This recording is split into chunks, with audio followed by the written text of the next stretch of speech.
Imagine waking up each morning already knowing which trades will soar and which will crash. No predictions, no risk. Just flawless certainty because you've already lived the day before. What if someone built a system to exploit this time loop, turning yesterday's knowledge into today's unstoppable fortune? And what if that power fell into the wrong hands?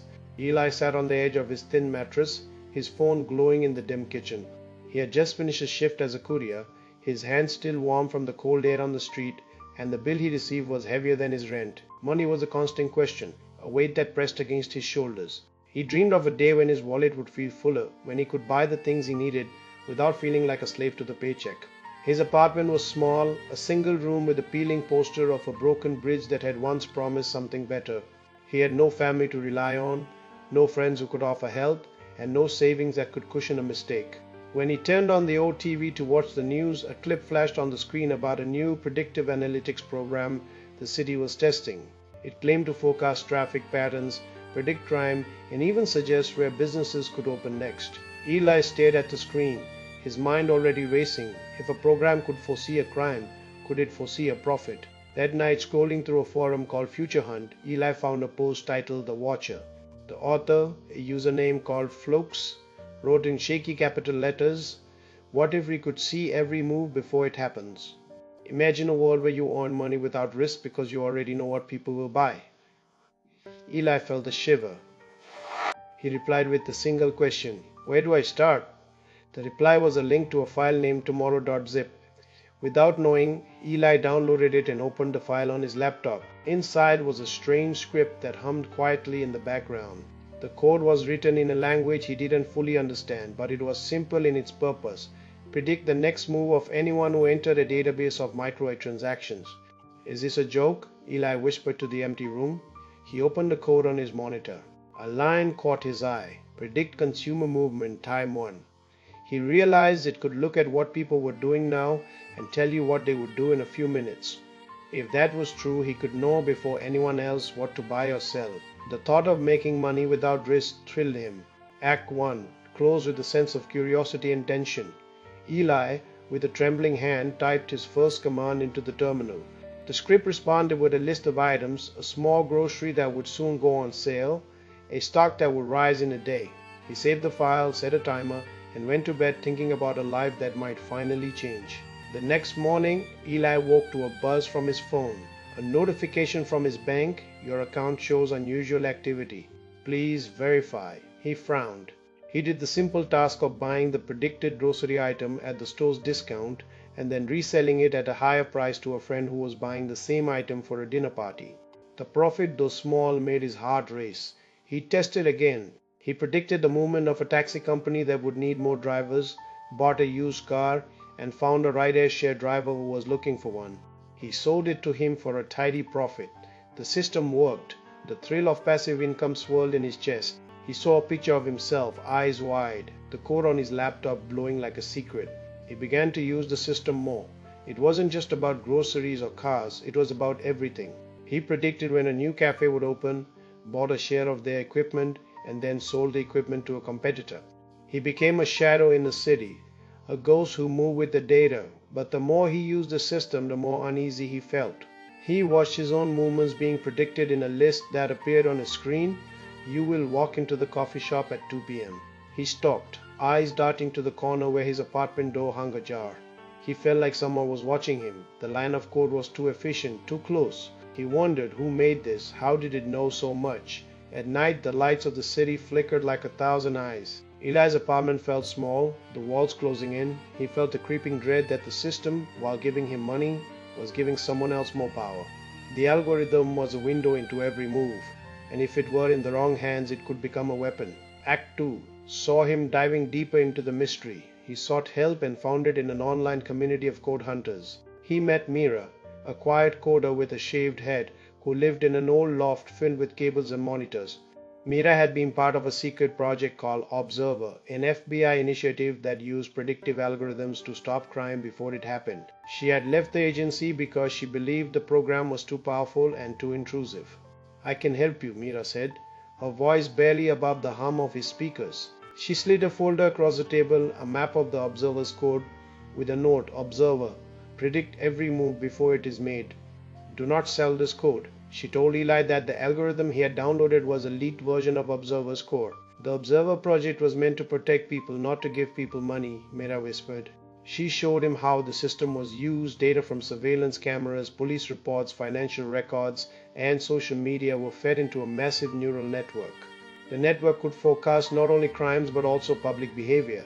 It was used to monitor crowds, to predict where a protest might happen, and even to predict who would buy what. Eli stared at Mira's words. He felt his stomach flip. The algorithm that had given him free money was also the same tool that could watch the city. He imagined the system being turned into a tool for the banks to predict customers' behavior and charge them hidden fees. The code he had was a copy, a fragment that had escaped the agency. He had a choice: keep using it for money or stop it before it was too late. The first twist came when Mira revealed that Observer's data had already been sold to private companies. They wanted to make a profit, not just stop crime, she said. Eli's pulse thumped. He felt the weight of his conscience, the sense that every move he made had a cost. He imagined a world where no one could surprise anyone else. The cost of that certainty was freedom. He began to suspect that the algorithm's predictive power could also predict crime. He tested it in the city. He predicted the movement of a suspect who was known to plan a robbery. The system flagged the suspect's next move. The suspect will attempt to break into a bank at 4 p.m. Eli realized that the algorithm could foresee a crime before it happened. He could use it to make money or to keep people from being robbed. The line between money and morality blurred. At a late hour, as he sat in the glow of his laptop, a doorbell rang. He answered with caution. Inside stood a man with a black hoodie and a scar on his cheek. "You've been using the system," the man hissed. "We know about Observer." He spoke for a moment, his voice like a knife. He explained that a gang called the Shapers had been tracking the algorithm for months. They wanted the code for their own profit and control. The man threatened Eli with a knife, telling him to hand over the file or face a worse fate. Eli's hands shook. He had only one choice: give them the code or try to stop Observer. He thought about the code, about Mira, about the city, about himself. He felt the algorithm's code as a thread pulling at his free will. He made a decision. Act 3 began with Eli at his laptop, the screen showing lines of code that were the code of Observer. He remembered Mira's words: "If you give them the code, you give them the power to watch everyone." He typed in the command to wipe the file. The command succeeded. The code vanished. The terminal blinked. File deleted. He closed his laptop, but the feeling of being watched didn't go away. He thought about what he had done. He had made money by predicting people's moves. He had used the system meant to protect the city to make money. He had seen his own movements predicted. The system had taken him from a poor courier to a shadow in the city. But it had also given him a feeling of being watched, a loss of freedom. He realized that money without risk had a price he hadn't paid for. He then decided to do something bigger. He went to the old loft where Mira had lived. She was there, scrolling through the same code that had once given her a sense of purpose. He handed her the file and told her, "Let's show everyone that we can't control their moves." She nodded. Together they made a copy of the code, added a comment that read, "Observer is watching, but we're free." They uploaded the code to the same forum where Eli had found Flutz's post. The next day, the city's news anchor talked about the Observer program. People were shocked, angry, and scared. Eli's name appeared in a police report. An officer with a badge stamped FBI opened the door to his apartment. He saw Eli with a suitcase full of monitors and cables. He didn't know the system's code was in his hands. He didn't know that Mira had shared it with him. The officer demanded Eli hand over the code. Eli tried to run, but the hallway was crowded with other people, with police sirens echoing down the corridor. He slipped into a dark alley, but the officer's voice was in his head: "You cannot hide from the system." He saw the system, like a giant eye, watching the city, predicting every move. The code was no longer in his control. It was a public secret. Eli looked back at his apartment, at the small poster of a broken bridge. The bridge was no longer broken. It was a reminder that he had crossed a line that could not be undone. He felt a chill that went beyond fear.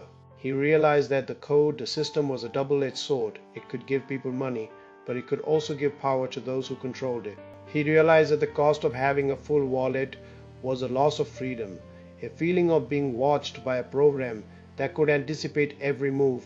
He walked out of his apartment with the suitcase of monitors, the code now locked in his mind.